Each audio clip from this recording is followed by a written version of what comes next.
Pandey coaching की पाठशाला में आज पुनः आपका स्वागत है। और आज फिर हम यूरोप में राष्ट्रवाद जो पाठ है उस पाठ से जो कुछ टॉपिक है उसको लेकर हम आए हैं।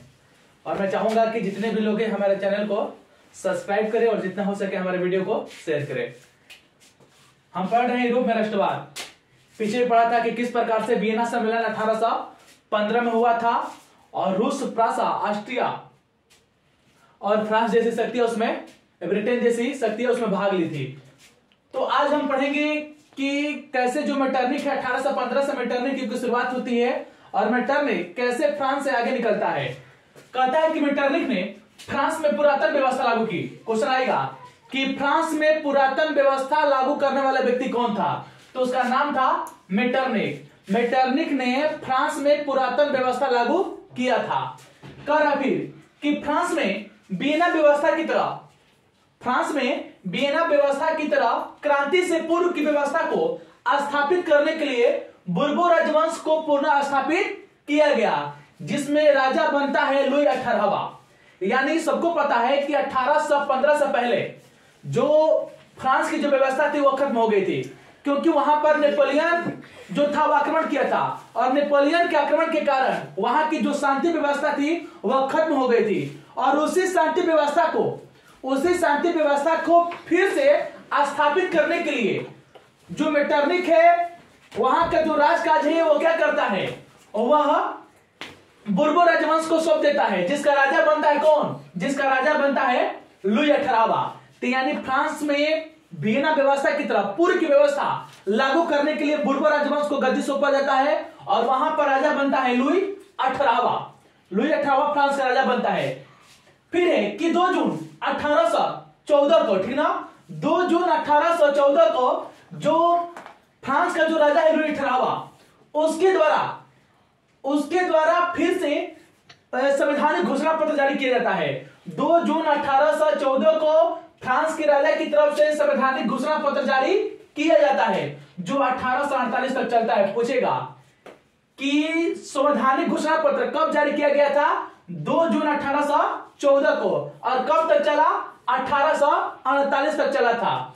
फिर लुई 18वां के बाद जब चार्ल्स 10वां फ्रांस का राजा बनता है, लुई 18वां के बाद जब फ्रांस का राजा चार्ल्स 10वां बनता है, तो इसमें क्या करता है, कुछ छेड़छाड़ करता है। और छेड़छाड़ करने का नतीजा ही होता है कि जुलाई 1830 की क्रांति इसी का शासनकाल में शुरू हुआ था, जो लुई 18वां के द्वारा जो संवैधानिक घोषणा पर जारी किया गया था, जो 2 जून 1814 में बना था और वह 1848 तक चलता है। लेकिन इसके संवैधानिक घोषणा पत्र में चार्ल्स 10वां के द्वारा छेड़छाड़ किया जाता है। नतीजा यह होता है कि जुलाई 1830 की क्रांति इसी के कार्यकाल में होती है। और ये जो चार्ल्स 10वां है ये अपना गद्दी छोड़कर कहां चला जाता है, ये फ्रांस गद्दी छोड़कर ब्रिटेन चला जाता है। अब रही बात कि जुलाई 1830 की क्रांति क्यों हुआ था, तो सबसे पहले हम चार्ल्स 10वां के जो जीवन है इसके बारे में पढ़ेंगे। जो चार्ल्स 10वां था एक प्रतिक्रियावादी और निरंकुश शासक था। पूछेगा कि चार्ल्स 10वां कैसा शासक था, तो चार्ल्स 10वां एक निरंकुश और प्रतिक्रियावादी शासक था। उसने अपने ही विचार के व्यक्ति पोलिगनेक को प्रधानमंत्री नियुक्त किया था। उसने अपने ही जो विचार का व्यक्ति था उसका नाम था पोलिगनेक। पोलिगनेक को क्या करता है, यह प्रधानमंत्री नियुक्त करता है। और यह भी क्या था, प्रतिक्रियावादी, यह भी प्रतिक्रियावादी व्यक्ति था। और इसने क्या किया, इसने जो नागरिक संहिता है, ठीक ना, नागरिक संहिता है इसको क्या करता है, उसमें छेड़छाड़ करने की कोशिश करता है। मतलब यह था कि नागरिक संहिता में कुछ आम लोगों को अधिकार दिया गया था और उस अधिकार को क्या करता है, ये छेड़छाड़ करने की कोशिश करता है। और जितना भी शक्ति होता है वह सारा शक्ति क्या होता है, वह सारा शक्ति हटा देता है, ठीक ना। जो आम लोगों का जो जितना शक्ति था वो हटा देता है और वहां पर एक शक्तिशाली अभिजात्य वर्ग का क्या करता है, स्थापना किया जाता है। किसके द्वारा, पोलिगनेक के द्वारा। पोलिगनेक नागरिक संहिता हटाना चाहता है और हटाकर जितना भी समाज का जो शक्ति होता है वह सारा शक्ति क्या करता है, वह शक्तिशाली वर्ग को सौंप देता है। अब धीरे धीरे जब ये होता है, शक्तिशाली वर्ग का स्थापना किया जाता है, तो कुछ उदारवादी लोग होते हैं, उन उदारवादी लोगों के द्वारा इसका विरोध किया जाता है। नतीजा यह होता है कि 28 जून 28 जून 1830 28 जून 1830 में 4 अध्याय देश पारित करता है। कौन? चार्ल्स 10वां। 28 जून 1830 में 4 अध्याय देश पारित किया जाता है। किसके द्वारा? चार्ल्स 10वां के द्वारा पारित किया जाता है। और इसके विरोध में पेरिस में, कहां पर? पेरिस में विरोध शुरू हो जाता है। ठीक ना? विरोध शुरू होता है, यानी गृह युद्ध शुरू हो जाता है।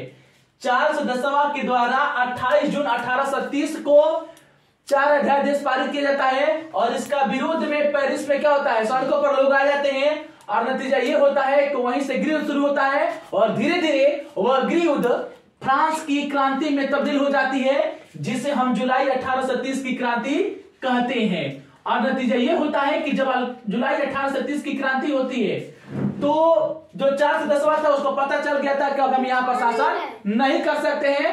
नतीजा ये होता है कि वह गद्दी छोड़कर ब्रिटेन भाग जाता है और इसे ही क्या कहते हैं? जुलाई 1830 की क्रांति कहते हैं। तो क्वेश्चन आपसे पूछेगा कि जुलाई 1830 की क्रांति होने का कारण क्या है, तो हम कहेंगे कि जुलाई 1830 की क्रांति का सबसे बड़ा कारण था कि चार्ल्स 10वां के द्वारा 4 अध्याय देश पारित किया जाता है और उसका विरोध कुछ उदारवादी लोगों के द्वारा किया जाता है। नतीजा यह होता है कि ये उदारवादी लोगों द्वारा घुटने काम करता है, जिसका विरोध फ्रांस के सड़क उत्तर के लोग करते हैं और जब करते हैं तो वहां पर फ्रांस में गृह युद्ध जैसे हालात बन जाते हैं और वही गृह युद्ध धीरे धीरे क्या होता है? जुलाई 1830 की क्रांति का रूप धारण कर लेता है। और जब जुलाई 1830 की क्रांति होता है तो चार्ल्स 10वां गद्दी छोड़कर भाग जाता है। कहां पर? ब्रिटेन यानी इंग्लैंड भाग जाता है। इस प्रकार से जुलाई 1830 की क्रांति वहां पर खत्म होती है। तो और वहीं पर जब चार्ल्स 10वां भाग जाता है तो वहां पर बुर्बो राजवंश का क्या होता है? अंत होता है। ठीक है ना? वहां पर बुर्बो राजवंश का अंत होता है और जब अंत होता है तो इसके स्थान पर आर्ले वंश, इसके स्थान पर आर्लेयंस वंश, ठीक ना? आर्लेयंस वंश का क्या होता है? गद्दी से ऊपर जाता है। ठीक ना? और ये क्या करती है? वहां पर शासन करने का काम करती है और इसका पहला जो राजा बनता है लुई फिलिप। इसका जो राजा बनता है, कौन बनता है? लुई फिलिप बनता है, जो वहां के उदारवादी लोगों के द्वारा, पत्रकारों के द्वारा और आम जनता के सहयोग से वो क्या करता है? गद्दी पर बैठता है और वह जनता के हिसाब से भाग जाता है कि हमें किस प्रकार से शासन करना है और वह शासन करना शुरू करता है। तो उम्मीद है कि आपको ये वीडियो पसंद आया होगा। ऐसे ही हमारे चैनल को प्यार दुलार देते रहिए, इससे भी अच्छे अच्छे वीडियो लेकर मैं आऊंगा। तब तक के लिए धन्यवाद।